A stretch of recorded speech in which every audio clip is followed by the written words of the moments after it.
தலாதீங்க ஒரு ரூபா கூட செலவு பண்ணாமல் ஒரு பாட்டு ஒன்று கம்போஸ் பண்ண முடியும்னு சொன்னால் நீங்கள் நம்புவீங்களா? ஃபஸ்ட் நானும் தான் நம்பலை, ஆனால் கம்போஸ் பண்ண முடியும். இந்த பாட்டை ஃபஸ்ட்டு பார்த்துட்டு வாங்க, அதுக்கப்புறம் எப்படி பண்ணுறதுன்னு சொல்கிறேன். உன்னை பார்த்தேன் விழுந்தேனடி, என் உலகம் மாறி போனதே.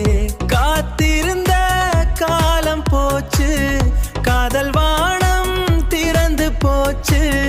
ஓ பெண்ணே உன் போல் யாரும் இல்லை, என் நெஞ்சில் உன் அன்பு தொல்லை. ஓ பெண்ணே உன் போல் யாரும் இல்லை.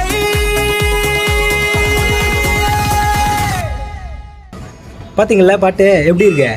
எனக்குள்ளேயும் ஒரு கவிஞர் இருக்கார்ல. சரி, எப்படி கிரியேட் பண்ணேன்னு சொல்லிடுறேன். நம்ம ஃபோனில் கூகுள் ஜெமினின்னு ஒரு இருக்கும். அந்த கூகுள் ஜெமினி ஓப்பன் பண்ணிங்கன்னா உள்ளே கிரியேட் மியூசிக்னு இருக்கும். அந்த கிரியேட் மியூசிக்கில் நீங்கள் எழுதி வச்ச லிரிக்ஸை கொடுத்து ஓகே கொடுத்தீங்கன்னா பாட்டு ரெடி. அப்புறம் என்ன, போங்க டக்குன்னு பாட்டை ரெடி பண்ணுங்கள், ஸ்டேட்டஸ் போடுங்க, மாஸ் காட்டுங்க. மறக்காமல் நம்ம சேனலை சப்ஸ்கிரைப் பண்ணிக்கோங்க.